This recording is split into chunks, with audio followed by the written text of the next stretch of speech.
നമസ്തേ, ഉച്ചവാർത്തയിലേക്ക് സ്വാഗതം. ആദ്യം പ്രധാന തലക്കെട്ടുകൾ നോക്കാം.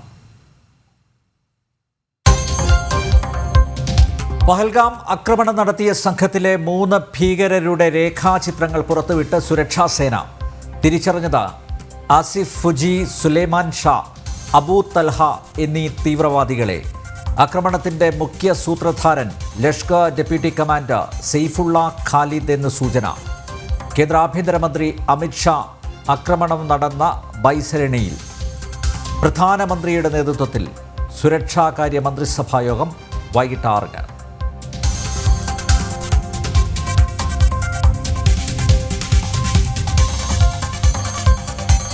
പഹൽഗാമിൽ കൊല്ലപ്പെട്ട 26 പേരുടെയും പോസ്റ്റ്മോർട്ടം നടപടികൾ പൂർണ്ണം. ശ്രീനഗറിൽ അന്തിമോപചാരം അർപ്പിച്ച് കേന്ദ്ര ആഭ്യന്തരമന്ത്രി അമിത്ഷാ.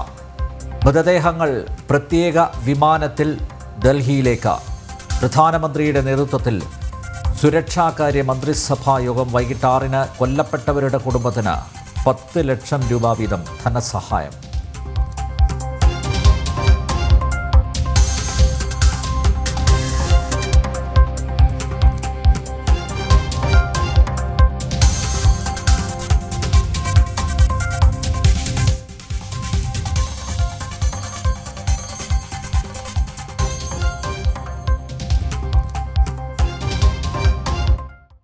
പഹൽഗാമിന് പിന്നാലെ പൂഞ്ചിലും പാക് പ്രകോപനം. നിയന്ത്രണ രേഖയിൽ വെടിനിർത്തൽ കരാർ ലംഘിച്ചു. ബാരാമുള്ളയിൽ ലഷ്കർ ഭീകരരുമായി ഏറ്റുമുട്ടി സുരക്ഷാ സേന.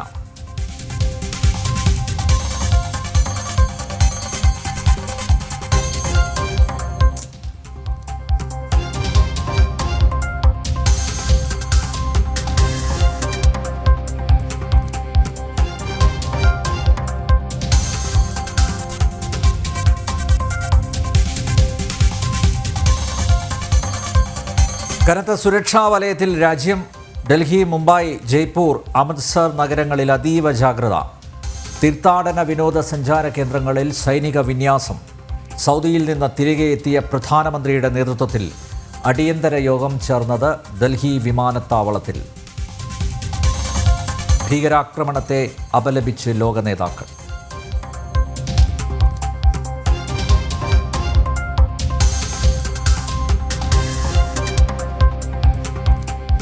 നടുക്കം വിട്ടുമാറാതെ കേരളം. കൊച്ചി സ്വദേശി രാമചന്ദ്രനെ കൊന്നത് മകളുടെ മുന്നിൽ വെച്ച്. വെടിവെച്ചത് മതം ചോദിച്ച ശേഷമെന്ന് കുടുംബം. മൃതദേഹം വൈകിട്ട് 7:30 കൊച്ചിയിലെ വസതിയിലെത്തിക്കും.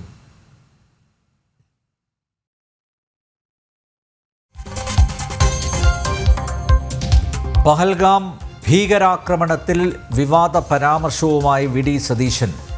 ഇസ്ലാം മതത്തിൽപ്പെട്ടവർ തെറ്റ് ചെയ്യുമ്പോൾ എല്ലാവരും ഭീകരവാദികൾ എന്ന് പറയാൻ കഴിയില്ലല്ലോ എന്ന് കോൺഗ്രസ് നേതാവ്. ഭീകരരെ വെള്ളപൂശാൻ ശ്രമിച്ച മുസ്ലിം ലീഗ്, യൂത്ത് കോൺഗ്രസ് നേതാക്കളും. പഹൽഗാം ആക്രമണത്തിൻ്റെ ഉത്തരവാദിത്തം മുസ്ലിങ്ങളുടെ മേൽ ചാർത്തുകയാണെന്ന് ലീഗ് സംസ്ഥാന കമ്മിറ്റി അംഗം ബഷീർ വെള്ളിക്കോത്ത്. ഭരണം നിലനിർത്താൻ മനുഷ്യരെ ബലികൊടുത്തെന്ന് യൂത്ത് കോൺഗ്രസ് മാഹി മണ്ഡലം പ്രസിഡന്റ്.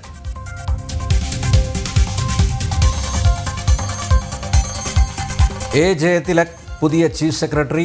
ശാരദാ മുരളീധരൻ്റെ പിൻഗാമിയായി ജയതിലക് എത്തുക. സംസ്ഥാനത്തിൻ്റെ 50ാമത് ചീഫ് സെക്രട്ടറിയായി. ധനവകുപ്പ് അഡീഷണൽ ചീഫ് സെക്രട്ടറിയുടെ സ്ഥാനക്കയറ്റ തീരുമാനം മന്ത്രിസഭാ യോഗത്തിൽ.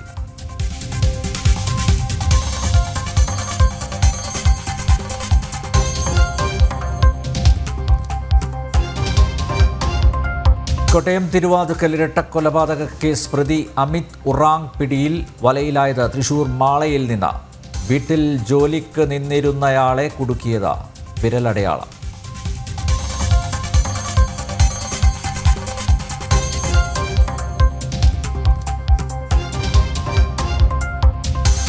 വാർത്തകൾ വിശദമായി നോക്കാം. തിരിച്ചടിക്കും കരുത്തോടെ.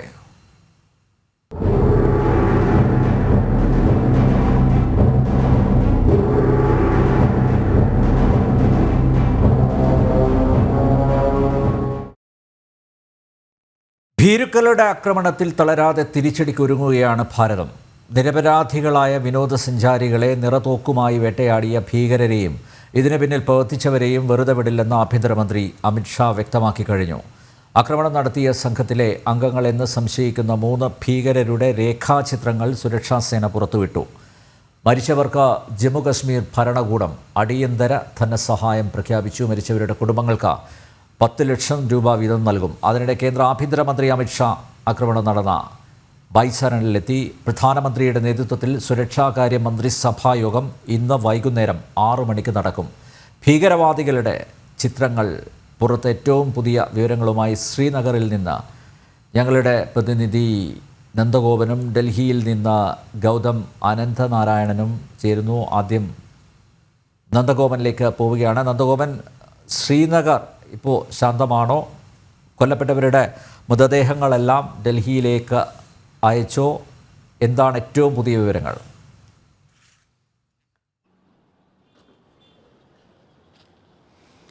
അനിൽ നമ്പ്യാർ, 29 പേരുടെ മരണമാണ് സ്ഥിരീകരിച്ചത്. ഇതിൽ 26 പേരെ തിരിച്ചറിഞ്ഞിട്ടുണ്ട്. ഈ 26 മൃതദേഹങ്ങൾ ഞാനിപ്പോൾ നിൽക്കുന്ന ജമ്മു കാശ്മീർ ആംഡ് പോലീസിൻ്റെ ഹെഡ്ക്വാർട്ടേഴ്സ്, ഇവിടെയാണ് പോലീസ് കൺട്രോൾ റൂമും പ്രവർത്തിക്കുന്നത്, ഇവിടെ എത്തിച്ചിരുന്നു. ഇവിടെ ഏതാണ്ട് 1 മണിക്കൂർ മുമ്പ് കേന്ദ്ര ആഭ്യന്തരമന്ത്രി അമിത്ഷാ ഇവിടെ നേരിട്ടെത്തി ഈ മൃതദേഹങ്ങളിൽ പുഷ്പചക്രങ്ങൾ അർപ്പിച്ചുകൊണ്ട് അന്ത്യാഞ്ജലികൾ അർപ്പിച്ചിരുന്നു. മാത്രമല്ല ജമ്മു കാശ്മീരിൻ്റെ മുഖ്യമന്ത്രിയും ഇവിടെ ഈ പോലീസ് PCR-ലെത്തി ഇവിടെ മൃതദേഹങ്ങൾക്ക് മുമ്പിൽ പുഷ്പചക്രങ്ങൾ അർപ്പിച്ചിരുന്നു. ഇതിനോടകം 9 മൃതദേഹങ്ങൾ, 26 മൃതദേഹങ്ങളിൽ 9 മൃതദേഹങ്ങൾ ഇതിനോടകം തന്നെ ആംബുലൻസുകൾ, പ്രത്യേക ആംബുലൻസുകളിലായി ഇതിനോടകം എയർപോർട്ടിലേക്ക് കയറ്റിവിട്ടിട്ടുണ്ട്.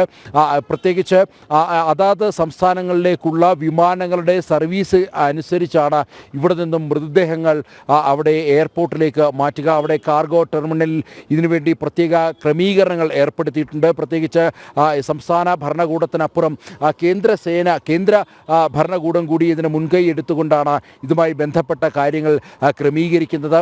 ഇപ്പോൾ നിലവിൽ കേന്ദ്ര ആഭ്യന്തരമന്ത്രി അമിത്ഷാ ഈ പെഹൽഗാമിലുള്ള ബൈസരൺ വാലിയിൽ അവിടെ എത്തി ഉന്നത ഉദ്യോഗസ്ഥരുമായി കൂടിക്കാഴ്ച നടത്തി. അദ്ദേഹത്തോടൊപ്പം ഈ സംഭവം നടന്ന ബൈസരൺ വാലിയിലേക്ക് NIA-യുടെയും CBI-യുടെയും CRPF-ൻ്റെയും ജമ്മു കാശ്മീർ പോലീസിൻ്റെയും സൈന്യത്തിൻ്റെയും ഉന്നത ഉദ്യോഗസ്ഥർ അദ്ദേഹത്തെ അനുഗമിച്ചു.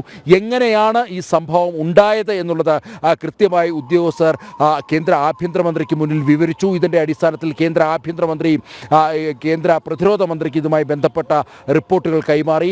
അതേപോലെ തന്നെ പ്രധാനമന്ത്രിയുടെ ഓഫീസിന് ഇതുമായി ബന്ധപ്പെട്ട പ്രാഥമിക വിവരങ്ങൾ കൈമാറി എന്നുള്ള വിവരങ്ങൾ, അത്തരം സൂചനകളാണ് ലഭിക്കുന്നത്. ഏതായാലും ജമ്മു കാശ്മീർ വലിയ സുരക്ഷാ വലയത്തിലാണ് ഈ മണിക്കൂറുകൾ കടന്നുപോയിക്കൊണ്ടിരിക്കുന്നത്. പ്രത്യേകിച്ച് ഈ ഭീകരാക്രമണം നടന്ന ഇതിനോടകം 24 മണിക്കൂർ പിന്നിട്ടിരിക്കുന്നു. ഏതാണ്ട് കഴിഞ്ഞ ദിവസം ഇതേ സമയത്താണ് വളരെ ശാന്തമായി പ്രകൃതി ഭംഗിയൊക്കെ തന്നെ ആസ്വദിച്ചു കൊണ്ടിരുന്ന വിനോദസഞ്ചാരികൾക്ക് നേരെ അപ്രതീക്ഷിതമായി ലഷ്കർ-ഇ തോയ്ബ ഭീകരർ ആക്രമണം നടത്തുന്നത്. അതും മതം നോക്കി അവർ ഹിന്ദു മതത്തിൽ പെട്ടവരാണ് എന്ന് ബോധ്യമായതിൻ്റെ അടിസ്ഥാനത്തിലാണ് അവരെ ഉപദ്രവിച്ചത്, അവരെ കൊലപ്പെടുത്തിയത്. അതേസമയം ഇതര മതസ്ഥരുണ്ടായിരുന്നു, കേരളത്തിൽ നിന്ന് ഉള്ള ഇതര മതസ്ഥരുണ്ടായിരുന്നു എന്നുള്ള വിവരങ്ങളാണ് ലഭ്യമാകുന്നത്. അവരുടെ മതം അന്വേഷിച്ചു. അവർ മുസ്ലിമാണെന്ന് വ്യക്തമായതോടെ അവരെ വെറുതെ വിടുകയായിരുന്നു എന്നുള്ളതാണ്.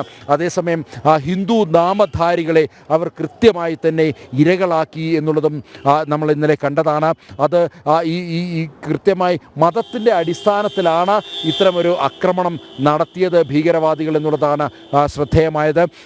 ഏറ്റവും എടുത്തു പറയേണ്ടിയിരിക്കുന്നത് ഈ ഇരകളുടെ ബന്ധുക്കൾ ഇതുമായി ബന്ധപ്പെട്ട കൃത്യമായ വിവരങ്ങൾ സാമൂഹ്യ മാധ്യമങ്ങളിലടക്കം പങ്കുവച്ചിട്ടുണ്ട്. മാധ്യമങ്ങളിൽ, നമ്മളുടെ മാധ്യമങ്ങളിലടക്കം ജനം TV അടക്കം ഇതുമായി ബന്ധപ്പെട്ട വിവരങ്ങൾ പുറത്തുവിട്ടിരുന്നു. അതിലവർ കൃത്യമായി സൂചിപ്പിക്കുന്നതും ഇത് തന്നെയാണ്.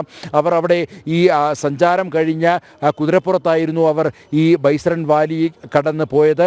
അതിനുശേഷം തിരികെ മടങ്ങുമ്പോഴായിരുന്നു ഈ അക്രമം ഉണ്ടായത്. ഏതാണ്ട് 4-5 പേർ അവർ പട്ടാളത്തിൻ്റെ വേഷം ധരിച്ചിരുന്നു. കാടിന് ഉള്ളിൽ നിന്നും പെട്ടെന്ന് അവർക്ക് മുന്നിലേക്ക് എത്തുന്നു, പേര് ചോദിക്കുന്നു, ഖുറാനിലെ ഒരു വാചകം ചൊല്ലാൻ ആവശ്യപ്പെടുന്നു. എന്നാൽ സ്വാഭാവികമായും ഹിന്ദു മതത്തിൽ വിശ്വസിക്കുന്നവർക്ക് ഖുറാനിലെ ഒരു വാചകം അറിയണമെന്നില്ല. അതുകൊണ്ട് തന്നെ അവർക്ക് പറയാൻ കഴിഞ്ഞില്ല. ഉടൻ തന്നെ അവരെ തോക്കെടുത്ത് അവരെ ഷൂട്ട് ചെയ്യുന്നു, അവരെ വെടി ഉതിർത്ത് കൊല്ലുന്നു. ഈ കർണാടകത്തിൽ നിന്നും എത്തിയിരുന്ന ഒരു സ്ത്രീ അവർ പറയുന്നു, അവർ 3 പേരടങ്ങുന്ന സംഘം, മകനും താനും ഭർത്താവും അടങ്ങുന്ന സംഘമാണ് എത്തിയത്. ഭർത്താവിൻ്റെ പേര് ചോദിക്കുന്നു, തൽക്ഷണം അദ്ദേഹത്തെ തൻ്റെ മുന്നിൽ വെച്ച് വെടിവെച്ച് കൊല്ലുന്നു. തന്നെ കൂടി കൊലപ്പെടുത്താൻ ആവശ്യപ്പെട്ടിട്ടും അവർ അതിന് വഴങ്ങിയില്ല. മറിച്ച് നരേന്ദ്രമോദിയോട് നിന്നെ ഞങ്ങൾ വെറുതെ വിട്ടു എന്നുള്ള കാര്യം, നരേന്ദ്രമോദിയെ അറിയിക്കണമെന്നുള്ള കാര്യം പറഞ്ഞുകൊണ്ട് ഭീകരർ ഈ സ്ത്രീകളെയും അതേപോലെ തന്നെ കുട്ടികളെയും വെറുതെ വിടുകയായിരുന്നു. ഏതായാലും ഈ ആക്രമണം നടത്തിയ ഭീകരരെ സംബന്ധിച്ചിട്ടുള്ള കൃത്യമായ ധാരണ ജമ്മു കാശ്മീർ പോലീസിനും സൈന്യത്തിനും CRPF-നും ലഭിച്ചിട്ടുണ്ട്. ഇതിൻ്റെ അടിസ്ഥാനത്തിലാണ് 3 പേരുടെ രേഖാചിത്രം തയ്യാറാക്കിയത്. ഇന്നലെ ഈ സംഭവം നടന്നതിന് തൊട്ടു പിന്നാലെ തന്നെ 4 പേരെ കസ്റ്റഡിയിലെടുത്തിരുന്നു. നേരത്തെ ലഷ്കർ ഇ തോയ്ബയുമായി ആഭിമുഖ്യം പുലർത്തിയിരുന്നവരും നേരത്തെ തീവ്രവാദവുമായി ബന്ധപ്പെട്ട് പ്രവർത്തനം നടത്തിയിരുന്നവരും ആണ് ഈ 4 പേർ. അവരെ ഇന്നലെ ഉടൻ തന്നെ ഈ സംഭവം നടന്നതിന് പിന്നാലെ ജമ്മു കാശ്മീർ പോലീസ് കസ്റ്റഡിയിലെടുക്കുന്നു, വിശദമായി ചോദ്യം ചെയ്യുന്നു. അവർ നൽകിയ വിവരങ്ങളുടെ അടിസ്ഥാനങ്ങൾ കൂടി ഉൾക്കൊള്ളിച്ചുകൊണ്ടും ഒപ്പം തന്നെ ഇതുമായി ബന്ധപ്പെട്ട ദൃക്സാക്ഷികൾ, ഇരകളായവരുടെ, പരിക്കേറ്റവരുടെ ഒക്കെ തന്നെ മൊഴിയെടുത്തുകൊണ്ടുമാണ് ഇതുമായി ബന്ധപ്പെട്ട രേഖാചിത്രം പേരടങ്ങുന്ന സംഘമാണ് തീവ്രവാദികളാണ്, ഭീകരവാദികളാണ് ആക്രമണം അഴിച്ചുവിട്ടത്. ഇതിൽ 3 പേർ ആസിഫ് ഫുജി, സുലൈമാൻ ഷാ, അബു തൽഹ എന്നീ തീവ്രവാദികളാണെന്ന് തിരിച്ചറിഞ്ഞിട്ടുണ്ട്. അവരുടെ രേഖാചിത്രങ്ങളാണല്ലോ ഇപ്പോൾ സുരക്ഷാ സേന പുറത്തുവിട്ടത്. ഇവരുടെ പശ്ചാത്തലം എന്താണ്? നേരത്തെ ഇത്തരത്തിലുള്ള ഭീകരവാദ പ്രവർത്തനങ്ങളിൽ ഇവർ ഏർപ്പെട്ടിരുന്നോ? സുരക്ഷാ സേനയുടെ നോട്ടപ്പുള്ളികളാണോ ഇവർ? ഇതുമായി ബന്ധപ്പെട്ട് എന്താണ് കൂടുതൽ വിവരങ്ങൾ? മാത്രമല്ല, ശേഷിക്കുന്നവർ അവരാരാണ് എന്ന് വ്യക്തമായിട്ടുണ്ടോ?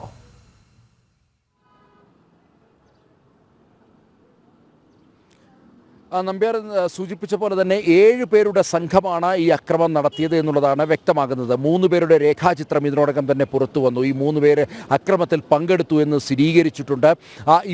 ഇവർക്ക് നേരത്തെ ഭീകരവാദവുമായി ചില ബന്ധങ്ങൾ ഉണ്ടായിരുന്നു എന്നുള്ളതാണ് പ്രധാനമായും നമുക്ക് ലഭ്യമായ സൂചനകൾ. ജമ്മു കാശ്മീർ പോലീസ് വൃത്തങ്ങൾ അത്തരം സൂചനകൾ ആണ് നൽകുന്നത്. നേരത്തെയും സമാനമായി ചില നിരോധിത തീവ്രവാദ സംഘടനകളുമായി ചേർന്ന് പ്രവർത്തിച്ചവരായിരുന്നു ഇവർ നേരത്തെയും ഇതുമായി ബന്ധപ്പെട്ട പോലീസ് കസ്റ്റഡിയിൽ ഉണ്ടായിരുന്നു. അതിനുശേഷം ഇവരെ കൃത്യമായി തന്നെ നിരീക്ഷിച്ച് വരികയായിരുന്നു എന്നുള്ളതാണ് ജമ്മു കാശ്മീർ പോലീസ് വ്യക്തമാക്കുന്നത്.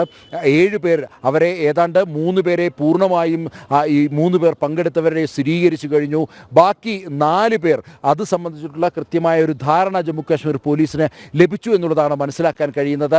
ഒരു പക്ഷേ ഈ ഭീകരർ ഇതുമായി ബന്ധപ്പെട്ട് അല്ലെങ്കിൽ ഈ അക്രമം നടന്ന മേഖലയുമായി ബന്ധപ്പെട്ട സ്ഥലങ്ങളിൽ അടുത്ത് തന്നെ അവർ ഒളിച്ചിരിക്കുവാനുള്ള സാധ്യതയാണ് ജമ്മു കാശ്മീർ പോലീസ് നൽകുന്നത്. അതുകൊണ്ട് തന്നെ അവിടെ ആർമിയുടെ പ്രത്യേക ഹെലികോപ്റ്ററിൽ, നമുക്കറിയാം ഈ അനന്തനാഗ്, അതേപോലെ തന്നെ ഈ ബൈസരൻ വാലി അടക്കമുള്ള മേഖലകൾ, അതൊരു വലിയൊരു കാടിനുള്ളിലാണ് ഈ മേഖല നിൽക്കുന്നത്.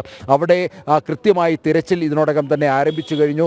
പോലീസിൻ്റെയും സൈന്യത്തിൻ്റെയും പ്രത്യേക സംഘത്തെ തിരച്ചിലിനായി നിയോഗിച്ചു കഴിഞ്ഞു. ഒപ്പം ഇതുമായി ബന്ധപ്പെട്ട അന്വേഷണത്തിനും പ്രത്യേക സംഘത്തെ നിയോഗിച്ചു കഴിഞ്ഞു. നിലവിൽ ഇതുമായി ബന്ധപ്പെട്ട് തിരച്ചിൽ നടത്തുന്ന സംഘം ഈ മേഖലയിൽ, ബൈസരൻ വാലി മേഖലയിൽ കൃത്യമായി അരിച്ചുപെറുക്കുകയാണ്.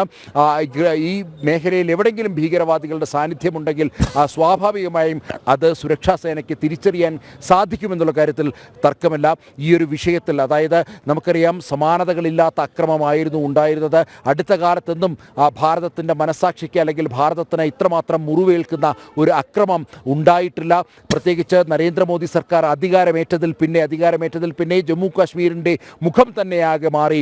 യഥാർത്ഥത്തിൽ സഞ്ചാരികളുടെ പറുദീസ, അല്ലെങ്കിൽ ലോകത്തിൽ ഒരു സ്വർഗമുണ്ടെങ്കിൽ അത് ജമ്മു കാശ്മീർ എന്ന് വിശേഷിപ്പിക്കാൻ കഴിയുന്ന തരത്തിലേക്ക് ജമ്മു കാശ്മീരിനെ മാറ്റി. അങ്ങനെ വലിയൊരു പരിവർത്തനത്തിൻ്റെ കാലമായിരുന്നു കടന്നുപോയിക്കൊണ്ടിരുന്നത്. നമുക്കറിയാം ഈ CRPF-കാർക്ക് നേരെ പുൽവാമയിൽ നടന്ന ഭീകരാക്രമണത്തിന് ശേഷം വലിയൊരു ഭീകരാക്രമണം ഉണ്ടാകുന്നത് ഇതാദ്യമാണ്. സ്വാഭാവികമായും പുൽവാമയ്ക്ക് മറുപടി കൃത്യമായി ഭാരതം നൽകിയത് ലോകരാജ്യങ്ങൾ വളരെ ശ്രദ്ധയോടുകൂടി വീക്ഷിച്ചിരുന്നു.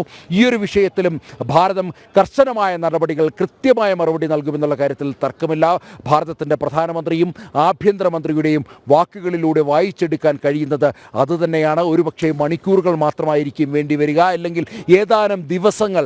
ഏതായാലും ഭാരതത്തിൻ്റെ മനസാക്ഷിക്ക് അല്ലെങ്കിൽ ഭാരതത്തിനേറ്റ മുറിവ് ഉണങ്ങും മുമ്പ് തന്നെ അതിന് പ്രത്യാക്രമണം നടത്തുമെന്നുള്ള കാര്യത്തിൽ തർക്കമില്ല. ഇതുമായി ബന്ധപ്പെട്ട് പാകിസ്ഥാൻ ഇതിനോടകം തന്നെ അവർക്കിതുമായി ബന്ധമില്ല എന്ന് പറയുമ്പോഴും ഇതിന് പിന്നിൽ കൃത്യമായി അല്ലെങ്കിൽ പാകിസ്ഥാൻ്റെ ശക്തികൾ, അല്ലെങ്കിൽ പാകിസ്ഥാനുമായി ബന്ധപ്പെട്ട ലഷ്കർ ഇ തോയ്ബ അടക്കമുള്ള ഭീകരവാദ ശക്തികളുടെ സാന്നിധ്യം അത് തന്നെയാണ് ഈ അക്രമത്തിന് പിന്നിലെന്ന് ഭാരതം സ്ഥിരീകരിച്ചിരിക്കുകയാണ്. നേരത്തെ ഈ തീവ്രവാദികൾക്കൊക്കെ പാക് ഒറിജിൻ തന്നെയാണോ? അവർ പാകിസ്ഥാനിൽ നിന്നുള്ളവരാണോ? ലഷ്കർ ഇ തോയ്ബയുടെ ഔട്ട്ഫിറ്റ് ആണല്ലോ ഈ TRF. അപ്പോൾ പാകിസ്ഥാൻ പൗരത്വമുള്ളവരാണോ ഈ തീവ്രവാദികൾ? മാത്രമല്ല, ഇവരെങ്ങനെയാണ് ഈ പഹൽഗാമിൽ എത്തിയത്?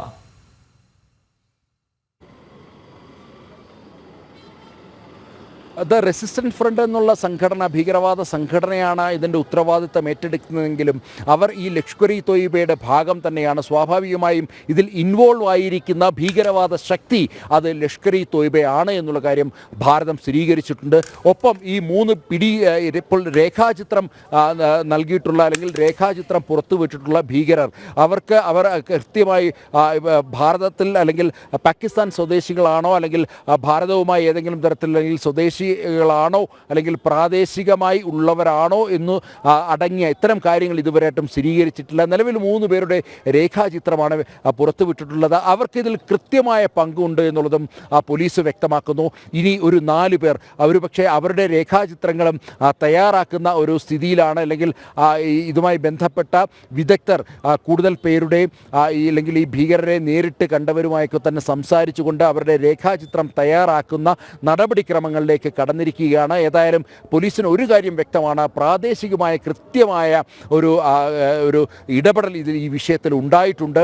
അതുതന്നെയാണ് ഇപ്പോൾ ഈ മോഡസ് ഓപ്പറാൻഡി പരിശോധിക്കുമ്പോൾ അതുതന്നെയാണ് വ്യക്തമാകുന്നത്. കാര്യം ഇവിടേക്ക് ഈ ഭീകരർക്ക് എത്തണമെങ്കിൽ അത് പ്രാദേശികപരമായ ഏതെങ്കിലും തരത്തിലുള്ള അത്തരം സഹായങ്ങൾ അവർക്കുണ്ട്. ഈ ഭീകരർക്ക് ഉണ്ടായതിൻ്റെ അടിസ്ഥാനത്തിലാണ് ഇവർ ഈ മേഖലയിലേക്ക് എത്തിപ്പെട്ടത് എന്നുള്ളതാണ് പോലീസിൻ്റെ ഒരു നിഗമനം. അതുതന്നെയാണ് പ്രത്യേകിച്ച് ഈ ഒരു മേഖല. ഈ കശ്മീരിൻ്റെ പല മേഖലകളിലും ഭീകരാക്രമണങ്ങൾക്ക് അല്ലെങ്കിൽ അതിനുള്ള സാഹചര്യമുണ്ടെങ്കിലും ഈ ഒരു ബൈസരൻ വാലി എന്ന് പറയുന്ന ഈ ഒരു മേഖല തിരഞ്ഞെടുത്തത് അത് ടൂറിസ്റ്റുകളെ ലക്ഷ്യമിട്ടുകൊണ്ട് തന്നെയാണ്. ജമ്മു കാശ്മീരിൽ അടുത്തിടെ ഉണ്ടായ ഈ വലിയ പരിവർത്തനം അല്ലെങ്കിൽ ടൂറിസം മേഖലയിലുണ്ടായ വലിയ കുതിച്ചുചാട്ടം അത് തകർക്കണമെന്നുള്ള ഉത്തമ ബോധ്യം അല്ലെങ്കിൽ ആ ലക്ഷ്യത്തോടു കൂടി തന്നെയാണ് ഭീകരവാദികൾ പ്രവർത്തിച്ചിട്ടുള്ളത് എന്നുള്ള കാര്യത്തിൽ തർക്കമില്ല. ഏതായാലും ജമ്മു കാശ്മീരിലെ അല്ലെങ്കിൽ ജമ്മു കാശ്മീർ സ്വദേശികളെ സംബന്ധിച്ചിടത്തോളം അവർക്കാണ് ഇതിൻ്റെ വലിയ നഷ്ടമുണ്ടാകുന്നത്. പ്രത്യേകിച്ച് ഇന്നിപ്പോൾ ഈ 24 മണിക്കൂർ ഈ സംഭവം നടന്ന് 24 മണിക്കൂർ പിന്നിടുമ്പോൾ പരിശോധിക്കുമ്പോൾ ടൂറിസ്റ്റുകളുടെ വിനോദസഞ്ചാരികളുടെ ഒരു ഇൻഫ്ലോ വലിയ രീതിയിൽ കുറഞ്ഞിട്ടുണ്ട്. വിമാന കമ്പനികളുമായി ബന്ധപ്പെടുമ്പോൾ ഡൽഹിയിൽ നിന്നുമുള്ള പല ടിക്കറ്റുകളും കൂടുതൽ ടിക്കറ്റുകളും ക്യാൻസൽ ചെയ്യുന്ന സാഹചര്യമാണ് നിലനിൽക്കുന്നത്.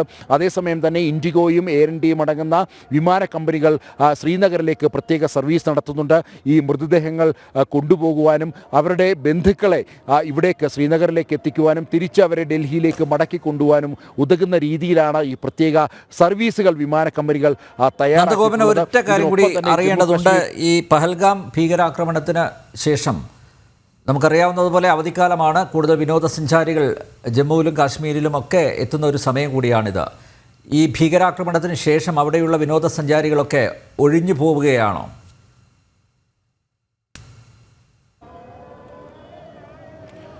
ഈ സംഭവം ഉണ്ടായതിന് തൊട്ടു പിന്നാലെ തന്നെ ഈ പെഹൽഗാം മേഖലയിൽ നിന്നും, അതായത് അനന്തനാഗ് ജില്ലയിൽ വരുന്ന സ്ഥലമാണ് പെഹൽഗാം, അവിടെ നിന്നും ഈ പെഹൽഗാം മേഖലയിൽ നിന്നുമുള്ള അതേപോലെ തന്നെ ബൈസരൻ വാലി മേഖലയിൽ നിന്നുമുള്ള മുഴുവൻ വിനോദസഞ്ചാരികളെയും അവിടെ നിന്നും മാറ്റി ഈ അനന്തനാഗ് മേഖലയിലെ മറ്റ് ചില റിസോർട്ടുകളിലേക്ക് മാറണമെന്നുള്ള കർശന നിർദ്ദേശം ഇന്നലെ പോലീസ് നൽകിയിരുന്നു.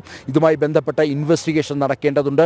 മാത്രമല്ല ഒരു പക്ഷേ ഈ വെടിയുതിർത്ത ഭീകരരുടെ സാന്നിധ്യം ഇപ്പോഴും അവിടെ ഉണ്ട് എന്നുള്ളത് ജമ്മു കാശ്മീർ പോലീസ് CRPF ഒക്കെ തന്നെ അനുഗമിക്കുക, അല്ലെങ്കിൽ അവർ അത്തരം ചില കരുതലുകളാണ് അവർക്കുള്ളത്. അതുകൊണ്ട് തന്നെ ഇനിയും അവിടെ ഈ സഞ്ചാരികളെ നിർത്തുന്നത് സുരക്ഷിതമല്ല എന്നുള്ള ബോധ്യത്തിൻ്റെ അടിസ്ഥാനത്തിൽ അവിടെ നിന്നും ഈ പഹൽഗാം മേഖലയിൽ നിന്നുമുള്ള മുഴുവൻ വിനോദസഞ്ചാരികളെയും അവിടെ നിന്നും മാറ്റി അനന്തനാഗ് മേഖലയിലേക്കോ അല്ലെങ്കിൽ അവർക്ക് താല്പര്യമുള്ള മറ്റ് മേഖലയിലേക്കോ പോകണമെന്നുള്ള നിർദ്ദേശമാണ് നൽകിയിരിക്കുന്നത്.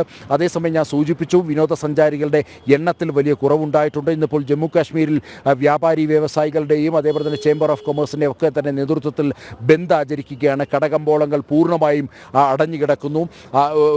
അതേപോലെ തന്നെ വാഹനങ്ങൾ, ടാക്സി വാഹനങ്ങൾ ഓടുന്നില്ല.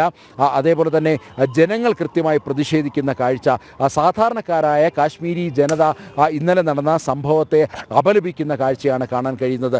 ചില തീവ്ര ഇസ്ലാമിസ്റ്റുകൾ, നമുക്കറിയാം ജമ്മു കാശ്മീരിൻ്റെ മണ്ണിൽ ഇപ്പോഴും തീവ്ര ആശയങ്ങൾ ഉൾക്കൊള്ളുന്ന ചില തീവ്ര ഇസ്ലാമിസ്റ്റുകൾ ഇപ്പോഴും നിലകൊള്ളുന്നുണ്ട് ജമ്മു കാശ്മീരിൽ. അത്തരക്കാരെ അവരെ ഒഴിച്ചു നിർത്തിയാൽ ജമ്മു കാശ്മീരിലെ ജനതയ്ക്ക്, ഈ മണ്ണിൻ്റെ അവകാശികൾക്ക്, അവർക്ക് ഇതിൽ അതിയായ ദുഃഖവും വിഷമമുണ്ട് എന്നുള്ളതാണ് അവർ ബോധ്യപ്പെടുത്തുന്നത്. പ്രത്യേകിച്ച് ഈ ബന്ദാചരണം അതിൻ്റെ ഭാഗം കൂടിയാണ്.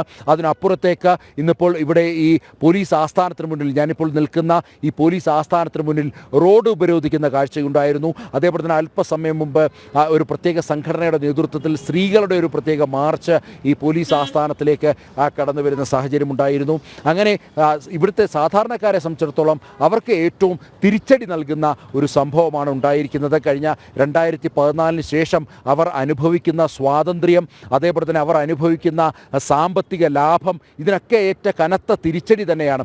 പ്രത്യേകിച്ച് ടൂറിസം അല്ലാതെ മറ്റ് പ്രധാന വരുമാന മാർഗങ്ങളൊന്നുമില്ലാത്ത ജമ്മു കാശ്മീർ ജനതയ്ക്ക് വലിയ ആശ്വാസമാണ് 2014 ശേഷം നൽകിയത്. ആഭ്യന്തര ടൂറിസം, ആഭ്യന്തര സഞ്ചാരികൾ ഇവിടേക്ക് കൂടുതലായി ഒഴുകിയെത്തുന്നതിനൊപ്പം ലോക സഞ്ചാരികളുടെ ഒരു ശ്രദ്ധാകേന്ദ്രം കൂടിയായി ജമ്മു കാശ്മീർ മാറുന്ന കാഴ്ചയായിരുന്നു 2014 മുതൽ കാണാൻ കഴിഞ്ഞത്. ഒരു 2014 മുമ്പുള്ള അവസ്ഥ പരിശോധിക്കുമ്പോൾ ഓരോ ആഴ്ചയിലും ഭീകരവാദികൾ വെടിയുതിർക്കുന്ന ഒരു അവസ്ഥ, ആ അവസ്ഥയിൽ നിന്നുമൊക്കെ തന്നെ വലിയ പരിണാമമാണ് ഈ 2014 ശേഷം ഉണ്ടായത്. വലിയ മാറ്റമാണ് ഉണ്ടായത്. സമഗ്ര മേഖലയിലും, ജമ്മു കാശ്മീരിൻ്റെ സമഗ്ര മേഖലയിലും മാറ്റം കൊണ്ടുവരുവാൻ കേന്ദ്ര സർക്കാരിന്, BJP സർക്കാരിന്, നരേന്ദ്രമോദിക്ക് ആയി എന്നുള്ളതാണ്. മാത്രമല്ല എല്ലാ കാലത്തും ഭാരതം ഈ ആഗോളതലത്തിലുള്ള ഭീകരവാദത്തിനെതിരെ പുലർത്തുന്ന ഒരു സമീപനമുണ്ട്. അതിനൊക്കെ അപ്പുറത്തേക്ക് ലോകരാജ്യങ്ങൾ ഒന്നായി നിന്നുകൊണ്ട്, എല്ലാ രാജ്യങ്ങളും കൈകോർത്തുകൊണ്ട് ആഗോള ഭീകരതയെ ചെറുക്കണമെന്നുള്ള ഭാരതത്തിൻ്റെ ആവശ്യം, അത് ലോകരാഷ്ട്രങ്ങൾ അംഗീകരിച്ച ഒരു സന്ദർഭത്തിൽ കൂടിയാണ് ഭാരതത്തിൽ ഇത്തരത്തിലൊരു ആക്രമണം നടക്കുന്നത് എന്നുള്ളതും ശ്രദ്ധേയമാണ്. ഇതിനൊക്കെ അപ്പുറത്തേക്ക് ലോകരാജ്യങ്ങളെല്ലാം തന്നെ ഈ സംഭവത്തെ അപലപിച്ചു എന്നുള്ളതും നോക്കിക്കാണേണ്ടിയിരിക്കുന്നു. നമ്പ്യാർ.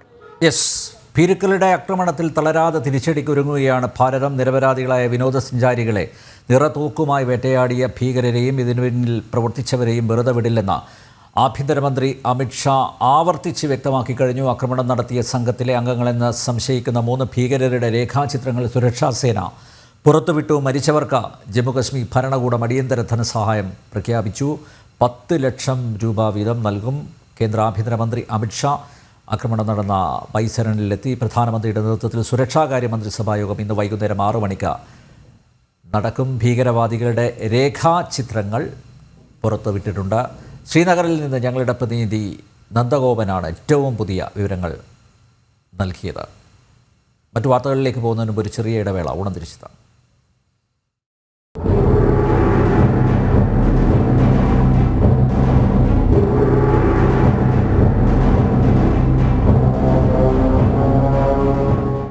പഹൽഗാം ഭീകരാക്രമണത്തിൻ്റെ പശ്ചാത്തലത്തിൽ രാജ്യം അതീവ സുരക്ഷയിൽ. ഡൽഹി, മുംബൈ, ജയ്പൂർ, അമൃത്സർ തുടങ്ങിയ പ്രധാന നഗരങ്ങളിൽ ജാഗ്രതാ നിർദ്ദേശം പുറപ്പെടുവിച്ചു. ജനങ്ങൾക്ക് നേരെയുണ്ടായ ആക്രമണത്തിന് പിന്നാലെ തീർത്ഥാടന കേന്ദ്രങ്ങളിലും വിനോദസഞ്ചാര കേന്ദ്രങ്ങളിലും സുരക്ഷ വർദ്ധിപ്പിച്ചിട്ടുണ്ട്.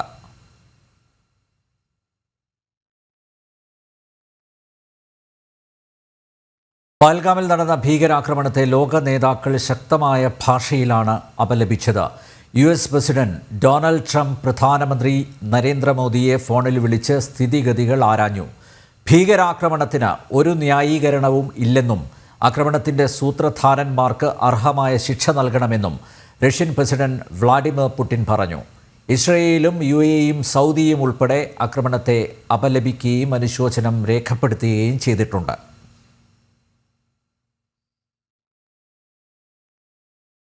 രാജ്യത്തെ നടുക്കിയ ഭീകരാക്രമണത്തിൽ ജീവൻ നഷ്ടപ്പെട്ടവരുടെ കുടുംബത്തിൻ്റെ ദുഃഖത്തിനൊപ്പമാണ് കശ്മീരിലെ പ്രമുഖ പത്രങ്ങളും. ഗ്രേറ്റർ കാശ്മീർ, റൈസിംഗ് കാശ്മീർ, കശ്മീർ ഉസ്മ, അഫ്താബ്, തൈമീൽ ഇർഷാദ് എന്നിവയുൾപ്പെടെയുള്ള ഇംഗ്ലീഷ്, ഉറുദു ദിനപത്രങ്ങൾ പരമ്പരാഗത രീതി ഉപേക്ഷിച്ച് ആദ്യ പേജിന് കറുത്ത പശ്ചാത്തലം തിരഞ്ഞെടുക്കുകയായിരുന്നു. തലക്കെട്ടുകളും എഡിറ്റോറിയലുകളും വെള്ളയിലും ചുവപ്പിലുമായിരുന്നു അച്ചടിച്ചത്. ഭയാനകം, കശ്മീർ തകർന്നു, കശ്മീരികൾ ദുഃഖിക്കുന്നു, കശ്മീരിൻ്റെ ആത്മാവിനെ സംരക്ഷിക്കൂ തുടങ്ങിയവയായിരുന്നു പത്രങ്ങളിലെ തലക്കെട്ടുകൾ.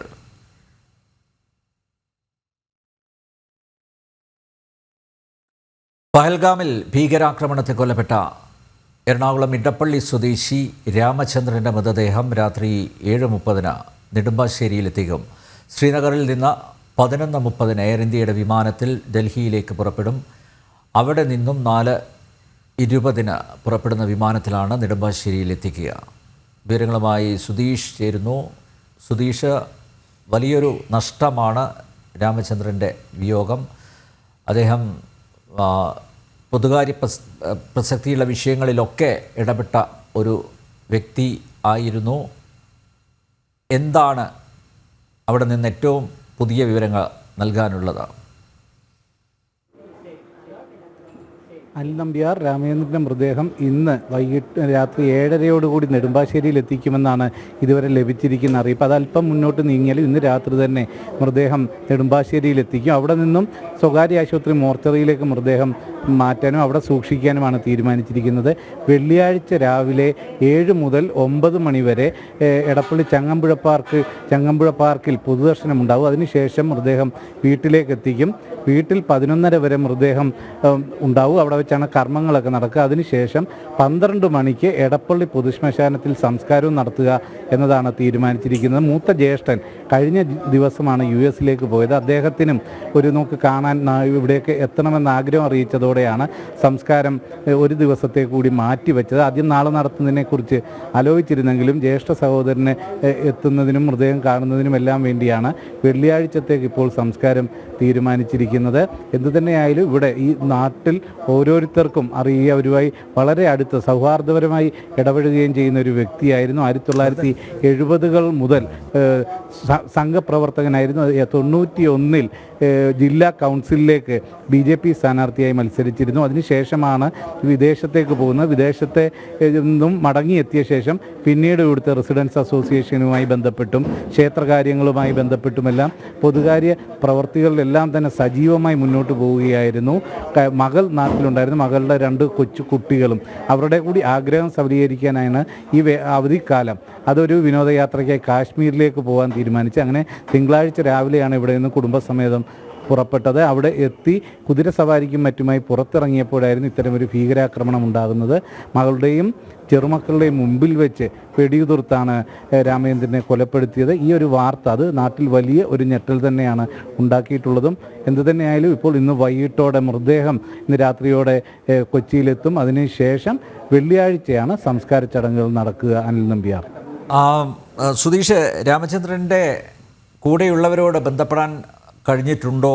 ഇവിടെയുള്ളവർക്ക് അവരെന്തെങ്കിലും കൂടുതൽ വിവരങ്ങൾ പങ്കുവച്ചിട്ടുണ്ടോ? അനിൽ നമ്പ്യാർ, അത്തരത്തിൽ ബന്ധപ്പെട്ടപ്പോൾ ലഭിച്ച ഏറ്റവും പ്രധാനമായ വിവരം ഇതുവരെയും ഭാര്യ ഷീലയെ ഈ മരണവിവരം അറിയിച്ചിട്ടില്ല. വെടിവെപ്പിൽ കാലിന് പരിക്കേറ്റു, ചികിത്സയിലാണ് എന്നത് മാത്രമാണ് അറിയിച്ചിട്ടുള്ളത്. മൃതദേഹം ഇങ്ങോട്ട് കൊണ്ടുവരുമ്പോഴും വിമാനത്തിൽ പ്രത്യേക ഭാഗത്തായാണ് മൃതദേഹം സൂക്ഷിക്കുന്നതും ഭാര്യയെ ഇരുത്തുന്നതും. ഇവിടെ എത്തിച്ച ശേഷം മൃതദേഹം നേരെ മോർച്ചറിയിലേക്ക് കൊണ്ടുപോകും. അപ്പോൾ സംസ്കാരത്തിന് മുൻപായി മകനും എല്ലാം എത്തിയതിന് ശേഷം വിവരങ്ങൾ അറിയിക്കാം എന്നതാണ് ഇപ്പോൾ ഉള്ള ഒരു ധാരണ എന്നതാണ് അറിയുന്നത്. മൃതദേഹത്തോടൊപ്പം തന്നെ അതേ വിമാനത്തിൽ തന്നെയാണ് ബന്ധുക്കളും വരുന്നത്. മകൻ ബാംഗ്ലൂരാണ്. ബാംഗ്ലൂരിൽ നിന്നും മകൻ നേരിട്ട് കൊച്ചിയിലേക്ക് ഇതിനു മുമ്പ് തന്നെ മൃതദേഹം എത്തിക്കുന്നതിന് മുമ്പ് തന്നെ എത്തും എന്നുള്ളതുമാണ് അടുത്ത മക്കളിൽ നിന്നും മറ്റും ബന്ധുക്കൾക്ക് ലഭിച്ചിരിക്കുന്ന വിവരം. അനിൽ നമ്പ്യാർ. ഭീകരാക്രമണത്തിൽ കൊല്ലപ്പെട്ട ഇടപ്പള്ളി സ്വദേശി രാമചന്ദ്രൻ്റെ മൃതദേഹം ശ്രീനഗറിൽ നിന്നും ഡൽഹിയിലെത്തിച്ചു. രാത്രി 8 മണിയോടെ അവിടെ നിന്നും നെടുമ്പാശ്ശേരിയിൽ മൃതദേഹം എത്തിക്കും. ബംഗളൂരുവിലുള്ള രാമചന്ദ്രൻ്റെ മകനും വൈകിട്ട് കൊച്ചിയിലെത്തും. വെള്ളിയാഴ്ചയാണ് സംസ്കാരം. രാവിലെ 7 മുതൽ 9 വരെ ചങ്ങമ്പുഴ പാർക്കിൽ പൊതുദർശനവും നടക്കും. സുധീഷ് ഗോപാലാണ് വിവരങ്ങൾ നൽകിയത്. പഹൽഗാം ഭീകരാക്രമണത്തിന് പിന്നിൽ ആരാണെങ്കിലും ഇന്ത്യ ഉചിതമായ മറുപടി നൽകുമെന്ന് BJP സംസ്ഥാന അധ്യക്ഷൻ രാജീവ് ചന്ദ്രശേഖർ. പ്രധാനമന്ത്രിയും ആഭ്യന്തരമന്ത്രിയും ഇക്കാര്യം വ്യക്തമാക്കിയിട്ടുണ്ട്. മതം ഏതാണെന്ന് ചോദിച്ചാണ് ഭീകരർ വെടിയുതിർത്തത്. ഭീകരവാദത്തിൻ്റെ ഏറ്റവും അപകടകരമായ അവസ്ഥയാണിത്. ഇന്നലെ രാത്രി മുതൽ ആക്രമണത്തിൽ കൊല്ലപ്പെട്ട മലയാളി രാമചന്ദ്രൻ്റെ മൃതദേഹം നാട്ടിലെത്തിക്കാനുള്ള ക്രമീകരണങ്ങൾ നടത്തുന്നുണ്ടെന്നും രാജീവ് ചന്ദ്രശേഖർ പറഞ്ഞു. പക്ഷേ ഞങ്ങളുടെ ഇന്നലെ രാത്രി മുതൽ ഇന്ന് വരെ ഞങ്ങൾ ട്രാക്ക് ചെയ്യുന്നത് രാമചന്ദ്രൻജീൻ്റെ കുടുംബവും അദ്ദേഹത്തിൻ്റെ ബോഡിയും സേഫായിട്ട് എങ്ങനെയാണ് വേഗം കൊണ്ടുവരാൻ അതിൻ്റെ ഫെസിലിറ്റീസും അതിൻ്റെ പ്രിപ്പറേഷനിലാണ് ഞങ്ങൾ ഫോക്കസ് ചെയ്തത്. ഇത് ചെയ്ത് ആരാണെങ്കിലും പാകിസ്ഥാനിൻ്റെ ആരാണെങ്കിലും ഇന്ത്യ അതിനൊരു ഫിറ്റിംഗ് റിപ്ലൈ കൊടുക്കുമെന്ന് നമ്മുടെ പ്രധാനമന്ത്രിയും നമ്മുടെ ഹോം മിനിസ്റ്റർ പറഞ്ഞിട്ടുണ്ട്. ഇന്നലെ ഈ 26-27 പേരെ കൊല്ലുമ്പോൾ ഈ ഭീകരവാദികൾ ചോദിച്ചൊരു പ്രശ്നം, നിങ്ങളുടെ മതം എന്താണെന്ന് ചോദിച്ചു. അത് നമുക്ക് മനസ്സിൽ വെക്കണം. ഇതൊരു ക്ലിയർ ആൻഡ് പ്രസന്റ് ഡേഞ്ചർ ആണ്. പഹൽഗാമിലെ ഭീകരാക്രമണത്തിൽ കൊല്ലത്ത് ഹിന്ദു ഐക്യവേദി പ്രതിഷേധം സംഘടിപ്പിച്ചു. ചിന്നക്കടയിൽ നടന്ന പരിപാടിയിൽ വിവിധ ഹൈന്ദവ സംഘടനാ നേതാക്കൾ പങ്കെടുത്തു. ഹിന്ദു ഐക്യവേദി ജില്ലാ സെക്രട്ടറി പി രമേശ് ബാബു ഉദ്ഘാടനം ചെയ്തു. ഹിന്ദുക്കളെ തെരഞ്ഞുപിടിച്ചാണ് ഭീകരവാദികൾ കൊലപ്പെടുത്തിയതെന്നും ശക്തമായ തിരിച്ചടി നൽകണമെന്നും അദ്ദേഹം ആവശ്യപ്പെട്ടു.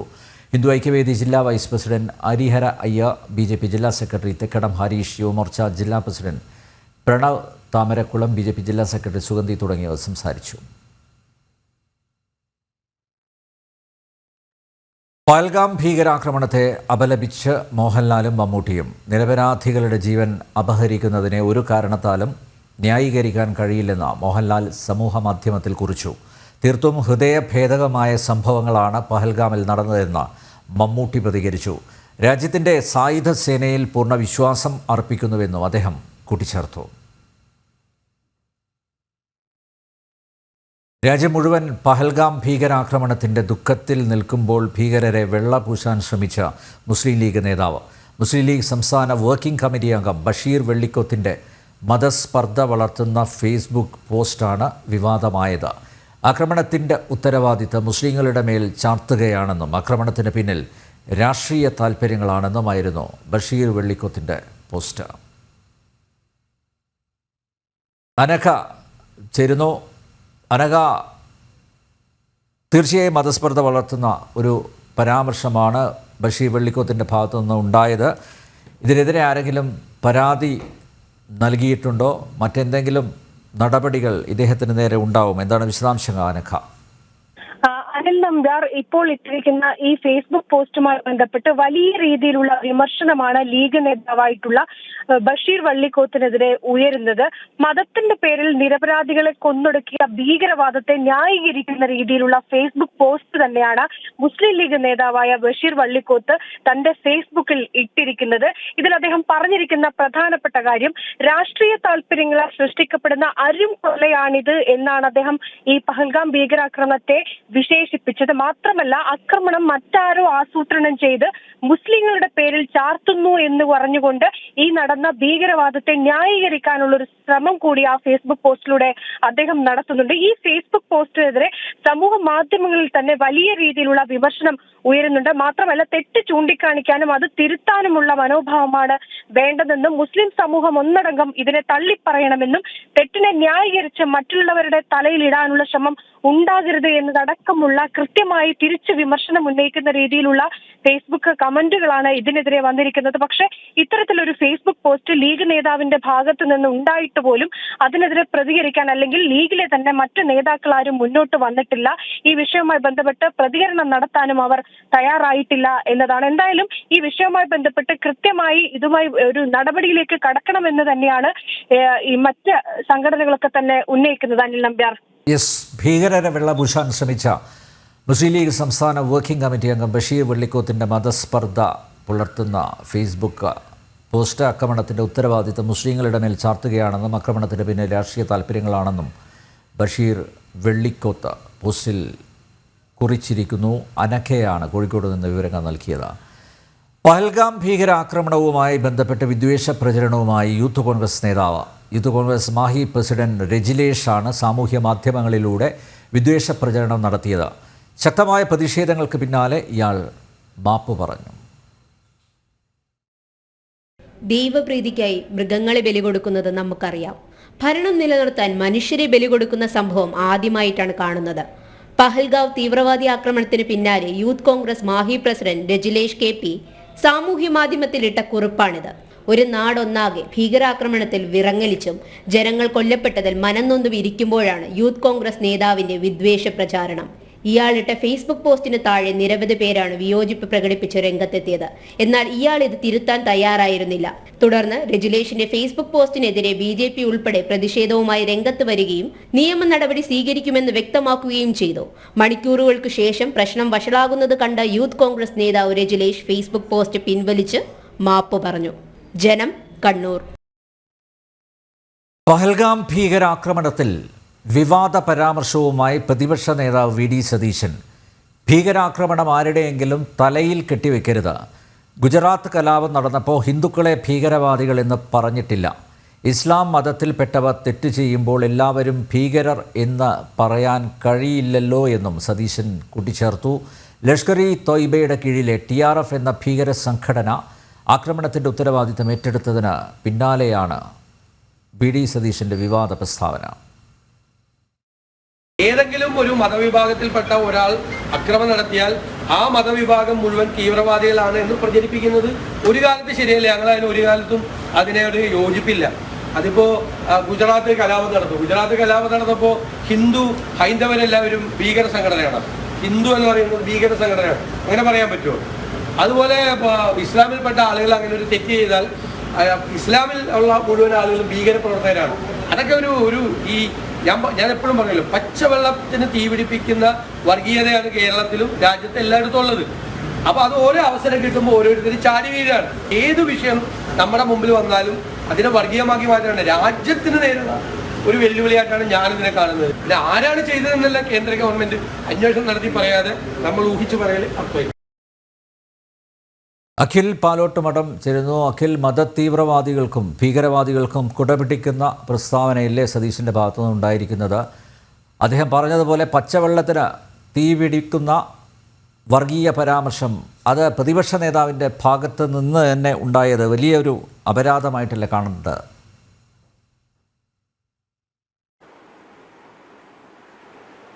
തമ്പ്യാരെ, പൽഹാം ഭീകരാക്രമണത്തിൽ രാജ്യം ഒന്നടങ്കം പ്രതിഷേധം രേഖപ്പെടുത്തി നിൽക്കുന്നതിനിടയിലാണ് ഇത്തരത്തിലൊരു വിവാദ പരാമർശം കേരളത്തിന്റെ പ്രതിപക്ഷ നേതാവിന്റെ ഭാഗത്ത് നിന്നുണ്ടാകുന്നത്. കേരളത്തിന്റെ പ്രതിപക്ഷ നേതാവ് മാത്രമല്ല, അദ്ദേഹം കോൺഗ്രസിന്റെ ദേശീയ നേതാവ് കൂടിയാണ്, AICC അംഗം കൂടിയാണ് സതീശൻ എന്ന് പറയുന്നത്. അപ്പോൾ കോൺഗ്രസിന്റെ ഒരു നിലപാടായി തന്നെ ഇതിനെ നമുക്ക് കാണേണ്ടി വരും. കാരണം ഹിന്ദുവായി ജനിച്ചതിന്റെ പേരിൽ, ഹിന്ദുവായി ജീവിച്ചതിന്റെ പേരിൽ, ഹിന്ദു എന്നതിന്റെ പേരിൽ ഒരു സ്ഥലത്ത് സന്ദർശനം നടത്തിയതിന്റെ പേരിൽ ജീവൻ നഷ്ടപ്പെടേണ്ടി വന്ന ആൾക്കാരുടെ മുമ്പിലാണ് അദ്ദേഹം ഇത്തരത്തിലൊരു പരാമർശം നടത്തുന്നത്. അദ്ദേഹം അത് കൂട്ടിച്ചേർത്ത് പറയുന്നത് ഗുജറാത്തിൽ കലാപം നടക്കുന്ന സമയത്ത് ആരെങ്കിലും ആ കലാപം നടത്തിയതെല്ലാം ഹിന്ദുക്കളാണോ എന്ന് പറയുന്നുണ്ട്. ഏതെങ്കിലും ഒരു അക്രമം നടത്തുമ്പോൾ ആ അക്രമത്തിന്റെ പേരിൽ ആരെയെങ്കിലും മതം തിരിച്ച കാണാൻ കഴിയുമോ എന്നൊക്കെയാണ് പറയുന്നത്. അതായത് ഈ ഭീകര സംഘടനകൾ നടത്തിയ അക്രമം, അല്ലെങ്കിൽ ഈ ജമ്മു കാശ്മീരിൽ നടന്ന അക്രമം ഒരു ഭീകര സംഘടന ഏറ്റെടുത്തതിന് പിന്നാലെയാണ് കേരളത്തിലെ പ്രതിപക്ഷ നേതാവിന്റെ ഭാഗത്തുനിന്ന് ഇത്തരത്തിലൊരു പരാമർശം ഉണ്ടായത് എന്നത് നമുക്ക് ഖേദകരമെന്നല്ലാതെ പറയാൻ സാധിക്കില്ല. കാരണം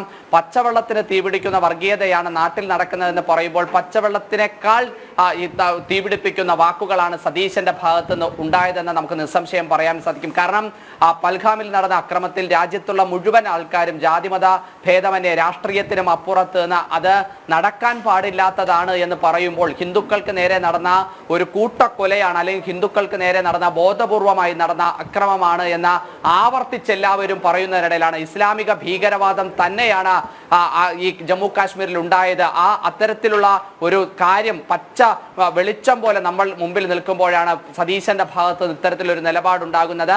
ആ നിലപാടുണ്ടായതിന് നമുക്ക് സംശയത്തോടെ മാത്രമേ നോക്കിക്കാണാൻ സാധിക്കൂ. കാരണം UDF-നെ ഹൈജാക്ക് ചെയ്തിരിക്കുന്ന മുസ്ലിം ലീഗിന് അല്പസമയം മുമ്പാണ് ആരാണ് അൻവറുമായുള്ള കൂടിക്കാഴ്ചയ്ക്ക് ശേഷം ഇറങ്ങി വന്നിക്കൊണ്ടാണ് സതീശന്റെ ഭാഗത്ത് ഇത്തരത്തിലൊരു നിലപാടുണ്ടാകുന്നത്. ഇസ്ലാമിക ഭീകരവാദർ മതം ചോദിച്ച വസ്ത്രം ഉരിഞ്ഞു നോക്കി അവന്റെ ശരീരത്തിൽ എന്തൊക്കെയാണ് ഉള്ളത് എന്ന് നോക്കി ഹിന്ദുവാണോ എന്ന് തിരിച്ചറിഞ്ഞ ഹിന്ദുവിനെ വെടിവെച്ചു കൊല്ലുന്ന ഒരു നാട്ടിലാണ് ഇത്തരത്തിൽ കോൺഗ്രസ് നേതാവിന്റെ ഭാഗത്ത് നിന്ന് ഇത്തരത്തിലൊരു പരാമർശം ഉണ്ടായിരിക്കുന്നത് എന്ന് നമുക്ക് പറയേണ്ടി വരികയാണ്. ഇസ്ലാമിക ഭീകരവാദത്തിന് കുടപിടിക്കുന്ന വാക്കുകൾ തന്നെയാണ് സതീശന്റെ ഭാഗത്ത് ഉണ്ടായിരിക്കുന്നത്. നമ്പ്യാർ,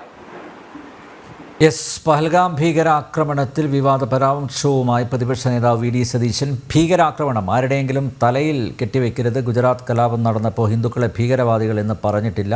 ഇസ്ലാം മതത്തിൽപ്പെട്ടവർ തെറ്റ് ചെയ്യുമ്പോൾ എല്ലാവരും ഭീകരർ എന്ന് പറയാൻ കഴിയില്ലല്ലോ എന്നും സതീശൻ ചോദിക്കുന്നു. ലഷ്കർ ഇ തോയ്ബയുടെ കീഴിലെ TRF എന്ന ഭീകര സംഘടന ആക്രമണത്തിൻ്റെ ഉത്തരവാദിത്തം ഏറ്റെടുത്തതിന് പിന്നാലെയാണ് VD സതീശൻ്റെ വിവാദ പ്രസ്താവന. അഖിലാണ് വിവരങ്ങൾ നൽകിയത്. തിരിച്ചെത്താം ഇടവേളയ്ക്ക് ശേഷം.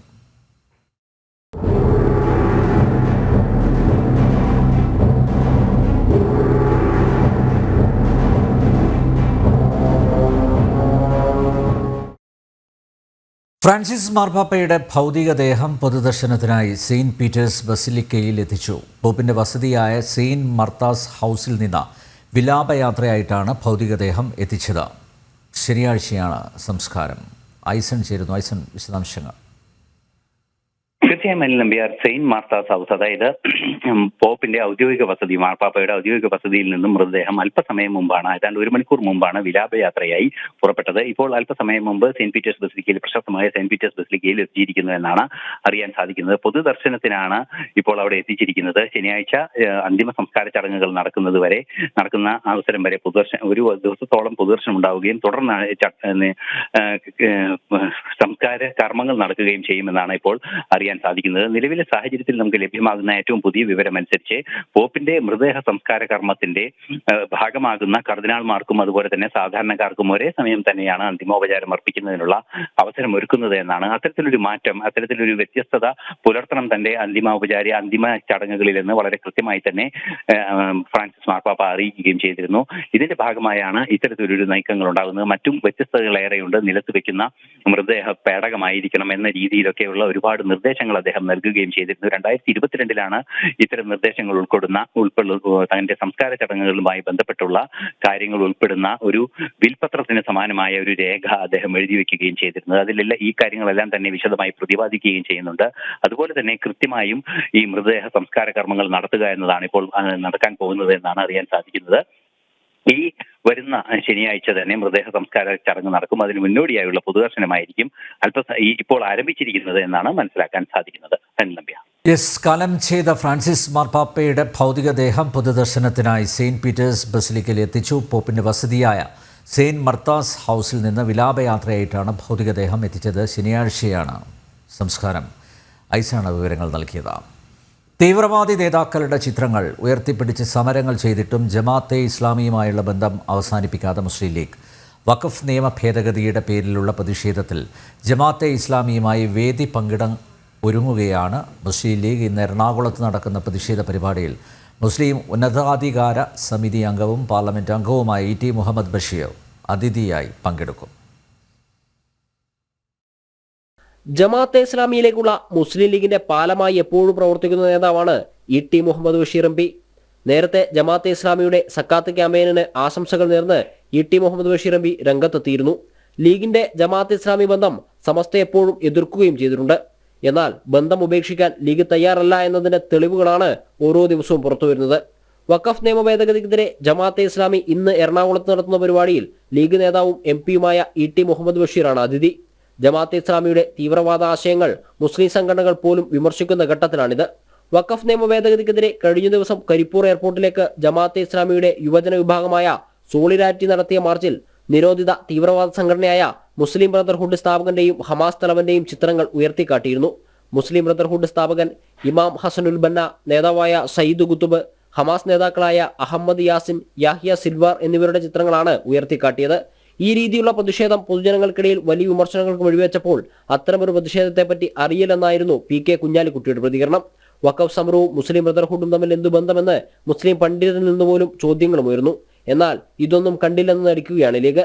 മുസ്ലിം ലീഗിനെ നയിക്കുന്നത് ജമാഅത്തെ ഇസ്ലാമിയാണെന്ന ആരോപണം ശക്തമാക്കുകയാണ് ലീഗിന്റെ ഈ നടപടികൾ. ജനം, കോഴിക്കോട്. സമസ്തയിലെ ആഭ്യന്തര കലഹം അവസാനിക്കുന്നില്ല. സമസ്തയുടെ നിലപാടുകൾക്കും ആദർശങ്ങൾക്കും എതിരെ പ്രവർത്തിക്കുന്നത് സംഘടനക്കുള്ളിലുള്ളവർ തന്നെയെന്ന് അബ്ദുൽ ഹമീദ് ഫൈസി അമ്പലക്കടവ്. സമസ്തയിലെ ലീഗ് വിരുദ്ധ ചേരിയുടെ വക്താവായ ഹമീദ് ഫൈസി അമ്പലക്കടവിൻ്റെ പ്രസ്താവനയുടെ ചുവട് പിടിച്ച് വലിയ ചർച്ചകളാണ് നടക്കുന്നത്. മുസ്ലിം മതപണ്ഡിത സഭയായ സമസ്തയ്ക്കുള്ളിലെ നേതാക്കൾ പരസ്പരം പ്രത്യക്ഷമായും പരോക്ഷമായും പോർമുഖം തുറക്കുകയാണ്. സമസ്തയിലെ ലീഗ് വിരുദ്ധരും അനുകൂലികളും തമ്മിൽ കഴിഞ്ഞ കുറെ കാലമായി ചില അസ്വാരസ്യങ്ങളുണ്ട്. അതിന്റെ തുടർച്ചയായാണ് അബ്ദുൽ ഹമീദ് ഫൈസി അമ്പലക്കടവിന്റെ ഈ പരാമർശങ്ങൾ. സമസ്തയുടെ നിലപാടുകൾക്കും ആദർശങ്ങൾക്കുമെതിരെ പ്രവർത്തിക്കുന്നത് സമസ്തയ്ക്കുള്ളിലെ നേതാക്കൾ തന്നെയാണെന്നാണ് അബ്ദുൽ ഹമീദ് ഫൈസി അമ്പലക്കടവിന്റെ പരാമർശം. ഇന്ന് നമ്മുടെ സങ്കടം സമസ്ത കേരള ജംഇയ്യത്തുലമയുടെ നിലപാടുകൾക്കും ആദർശങ്ങൾക്കും വിരുദ്ധമായി നമ്മുടെ കൂട്ടത്തിൽ തന്നെ പെട്ട ചില ഉത്തരവാദപ്പെട്ട ആളുകൾ രംഗത്ത് വരുമ്പോൾ നമുക്ക് വലിയ സങ്കടമുണ്ട്, പ്രയാസമുണ്ട്. ശരിയാണ്, തെറ്റിദ്ധാരണകളാണത്. ഇന്നല്ലെങ്കിൽ നാളെ അവർ തിരുത്തിയേക്കും. സമസ്തയ്ക്കുള്ളിലെ നേതാക്കളുടെ പരസ്പരമുള്ള കൊമ്പുകോർക്കലിൽ അണികൾക്ക് വലിയ അമർഷമുണ്ട്. അത് നവമാധ്യമങ്ങളിലെ കമന്റുകളിൽ നിന്ന് വ്യക്തം. ഭിന്നിപ്പുണ്ടാകുന്നതിനേക്കാൾ നല്ലത് വാഴ വെക്കുന്നതാണ് എന്ന് തുടങ്ങുന്ന കമന്റുകളും സോഷ്യൽ മീഡിയയിലുണ്ട്.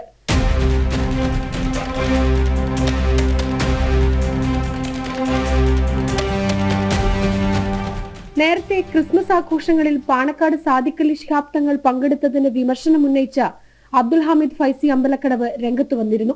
സമസ്തയിലെ AP വിഭാഗവും EK വിഭാഗവും തമ്മിലുള്ള തർക്കങ്ങളും നേതാക്കളുടെ പരസ്യ പ്രതികരണവും വീണ്ടും ചർച്ചയാവുകയാണ്. ജനം, കോഴിക്കോട്. സ്വാതന്ത്ര്യ സമര സേനാനി ചിറ്റൂർ ശങ്കരൻ നായരോട് കോൺഗ്രസ് ഭരിക്കുന്ന മങ്കര പഞ്ചായത്തും കാണിച്ചത് കടുത്ത അവഗണന. 2021 യുവമോർച്ച ചേറ്റൂർ അന്ത്യവിശ്രമം കൊള്ളുന്ന ഭൂമി സംരക്ഷിക്കണമെന്നാവശ്യപ്പെട്ട് പഞ്ചായത്തിന് കത്ത് നൽകിയെങ്കിലും യാതൊരു നടപടിയും സ്വീകരിച്ചില്ല.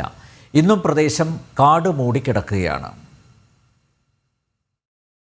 ഖിലാഫത്തിനെ തള്ളിപ്പറയുകയും ബ്രിട്ടീഷുകാർക്കെതിരെ ലണ്ടനിൽ വരെ പോയി പോരാടുകയും ചെയ്ത ചരിത്രപുരുഷൻ ചേറ്റൂർ ശങ്കരൻ നായരോട് കോൺഗ്രസ് ഭരിക്കുന്ന പാലക്കാട് മങ്കര പഞ്ചായത്തും കടുത്ത അവഗണനയാണ് കാണിച്ചത്. ചേറ്റൂരിന്റെ സമാധിസ്ഥലം സംരക്ഷിക്കണമെന്നും വരും തലമുറയ്ക്കെങ്കിലും ചേറ്റൂരിനെ കുറിച്ച് പഠിക്കാൻ വേണ്ട പ്രവർത്തനങ്ങൾ ചെയ്യണമെന്നുമെല്ലാം 2021 തന്നെ യുവമോർച്ച പഞ്ചായത്തിന് കത്ത് നൽകിയെങ്കിലും യാതൊരു നടപടിയും സ്വീകരിച്ചില്ല. 4 വർഷങ്ങൾക്കിപ്പുറവും ചേറ്റൂർ അന്ത്യവിശ്രമം കൊള്ളുന്ന സമാധിസ്ഥലം കാടുമൂടി കിടക്കുകയാണ്. ഇത് കോൺഗ്രസ് ബോധപൂർവം അദ്ദേഹത്തെ അവഗണിക്കുന്നതിന് തെളിവാണെന്ന് BJP ആരോപിച്ചു.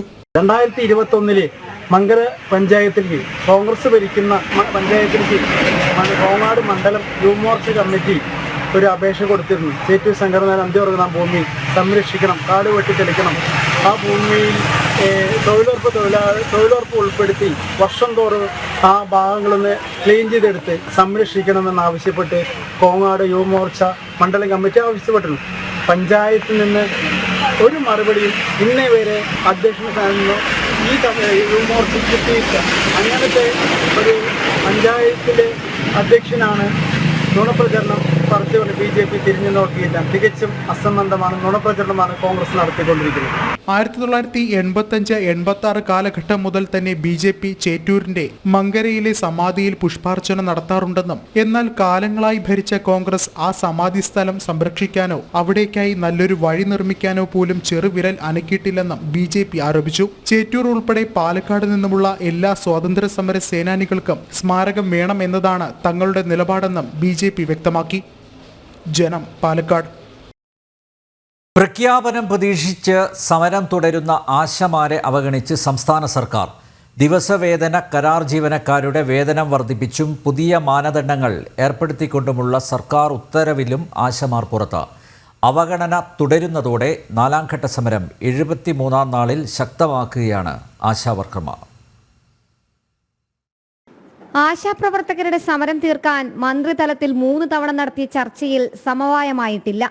ഈ സാഹചര്യത്തിൽ ആശാവർക്കർമാരുമായി ചർച്ച ഇനി ഉണ്ടാകുമോ എന്നും ധാരണയില്ല. വേതനം പരിഷ്കരിക്കുന്നതിന് കമ്മീഷനെ വെക്കുന്നതടക്കം സംസ്ഥാന സർക്കാർ ആലോചനയിലെന്ന് പറയുമ്പോഴും അവസാനവട്ട ചർച്ച പൂർത്തിയായിട്ടും ഇതിലും ആഴ്ചകൾക്കിപ്പുറം തീരുമാനമായിട്ടില്ല. ട്രേഡ് യൂണിയനുകളുടെ സമവായം ഉണ്ടാക്കാനാണ് സർക്കാർ ശ്രമം. ഇതിലൂടെ പ്രശ്നപരിഹാരമാണ് ലക്ഷ്യം. എന്നാൽ പ്രഖ്യാപനം പ്രതീക്ഷിച്ച് സമരം തുടരുന്ന ആശമാരെ അവഗണിക്കുകയാണ് സംസ്ഥാന സർക്കാർ. ദിവസവേതന കരാർ ജീവനക്കാരുടെ വേതനം വർദ്ധിപ്പിച്ചും പുതിയ മാനദണ്ഡങ്ങൾ ഏർപ്പെടുത്തിയുമുള്ള സർക്കാർ ഉത്തരവിലും ആശമാർ പുറത്താണ്. അവഗണന തുടരുന്നതോടെ 4ാം ഘട്ട സമരം 73ാം നാളിൽ ശക്തമാക്കുകയാണ് ആശാവർക്കർമാർ. ഒപ്പം അനുകൂല തീരുമാനങ്ങൾ ഉണ്ടാകും വരെ സമരവും പ്രതിഷേധവും ആശമാർ തുടരും. ജനം, തിരുവനന്തപുരം. സംസ്ഥാനത്തിന്റെ 50ാമത് ചീഫ് സെക്രട്ടറിയായി A. ജയതിലക് മന്ത്രിസഭാ യോഗത്തിലാണ് ശാരദാ മുരളീധരന്റെ പിൻഗാമിയായി ജയതിലകിനെ തിരഞ്ഞെടുത്തത്. നിലവിൽ ധനകാര്യ വകുപ്പ് അഡീഷണൽ ചീഫ് സെക്രട്ടറിയാണ്. ടിൻഡു ദാസ് ചേരുന്നു വിവരങ്ങളുമായി. ടിൻഡു, ഏറെക്കുറെ ഇദ്ദേഹത്തിൻ്റെ കാര്യത്തിൽ തീരുമാനമായിരുന്നു നേരത്തെ തന്നെ. ഇപ്പോഴിതാ അടുത്ത ചീഫ് സെക്രട്ടറിയായി ഇദ്ദേഹത്തെ തിരഞ്ഞെടുത്തിരിക്കുന്നു എന്ന വിവരം പുറത്തു വന്നിരിക്കുന്നു. എന്താണ് വിശദാംശങ്ങൾ ടിൻഡു? അനിൽ നമ്പ്യാർ, ഇന്ന് ചേർന്ന മന്ത്രിസഭാ യോഗത്തിലാണ് തീരുമാനമെടുത്തിട്ടുള്ളത്. ശാരദാ മുരളീധരൻ വിരമിക്കുന്ന ഒഴിവിലേക്കാണ് 2026 ജൂൺ വരെ കാലാവധി വെച്ചുകൊണ്ട് A. ജയതിലകിനെ ചീഫ് സെക്രട്ടറി ആയിട്ട് നിയമിക്കാനുള്ള തീരുമാനത്തിലേക്ക് എത്തിയിരിക്കുന്നത്. 1991 ബാച്ച് ഉദ്യോഗസ്ഥനും അതോടൊപ്പം തന്നെ നിലവിൽ ധനവകുപ്പിന്റെ അഡീഷണൽ ചീഫ് സെക്രട്ടറിയുമാണ് ജയതിലക്. കേരള കേഡറിൽ തന്നെയായിരുന്ന IAS ഉദ്യോഗസ്ഥനായിട്ടുള്ള മുതിർന്ന IAS ഉദ്യോഗസ്ഥനായിട്ടുള്ള മനോജ് ജോഷി ഡെപ്യൂട്ടേഷനിൽ ഇപ്പോൾ ഡൽഹിയിലാണ്. തിരിഞ്ഞ് സംസ്ഥാനത്തേക്ക് മടങ്ങി വരാനുള്ള ഒരു വിസമ്മതം അറിയിച്ചതോടെയാണ് ചീഫ് സെക്രട്ടറി പദവിയിലേക്ക് എ ജയതിലക് എത്തുന്നത്. IAS തലപ്പത്തെ പോര് രൂക്ഷമാകുന്നതിനിടയിലാണ് ജയതിലകിനെ ചീഫ് സെക്രട്ടറി സ്ഥാനത്തേക്ക് കൊണ്ടുവരുന്നത്. എൻ പ്രശാന്തുമായിട്ട് വലിയ രീതിയിലുള്ള ഒരു തർക്കവും അതോടൊപ്പം തന്നെ ജയതിലകിനെതിരെ വലിയ രീതിയിലുള്ള ഗുരുതര ആരോപണങ്ങളൊക്കെ ഉന്നയിച്ചുകൊണ്ട് പ്രശാന്ത് ഇപ്പോൾ സർവീസിന് പുറത്ത് സസ്പെൻഷനായി നിൽക്കുന്ന ഒരു കാലാവധിയിലും കൂട്ടാണ് ജയതിലക് വീണ്ടും ഇത്തരത്തിൽ ചീഫ് സെക്രട്ടറി സ്ഥാനത്തേക്ക് വരുന്നത്. അപ്പോൾ ഇനി അടുത്ത് വരുന്നത് ഈ IAS തലപ്പത്തെ പോര് രൂക്ഷമാകാനും അതോടൊപ്പം തന്നെ ഹിയറിംഗ് ഉൾപ്പെടെയുള്ള കാര്യങ്ങൾ വരുമ്പോൾ അതിലൊരു വലിയ രീതിയിൽ പ്രതിസന്ധിയാകാനൊക്കെ സാധ്യത മുന്നിൽ നിൽക്കുന്നുണ്ട്. എന്തായാലും ധനവകുപ്പിലെ അഡീഷണൽ ചീഫ് സെക്രട്ടറി കൂടിയായിട്ടുള്ള എ ജയതിലക് ചീഫ് സെക്രട്ടറി സ്ഥാനത്തേക്ക് വരുമ്പോൾ അത് ഏത് രീതിയിലാണ് IAS തലപ്പത്തെ രൂക്ഷമായിട്ടുള്ള പോര് എങ്ങനെ തുടരുമെന്നുള്ള കാര്യത്തിലൊക്കെ ഒരു സംശയം നിലനിൽക്കുന്നുണ്ട്. നിലവിൽ എന്തായാലും ചീഫ് സെക്രട്ടറി ശാരദാ മുരളീധരൻ ഈ മാസം 30-ാം തീയതി വിരമിക്കും. ഈ വിരമിക്കുന്നത് സംസ്ഥാനത്തിൻ്റെ 50ാമത് ചീഫ് സെക്രട്ടറിയായി എ ജയതിലക് മന്ത്രിസഭാ യോഗത്തിലാണ് ശാരദാ മുരളീധരൻ്റെ പിൻഗാമിയെ തെരഞ്ഞെടുത്തത്. ടിൻഡുവാണ് വിവരങ്ങൾ നൽകിയത്. ഇതോടെ ഉച്ചവാർത്ത ഇവിടെ പൂർണ്ണമാകുന്നു. വാർത്തകൾ തുടരും. ഒരു ചെറിയ ഇടവേളയ്ക്ക് ശേഷം. നന്ദി, നമസ്തേ.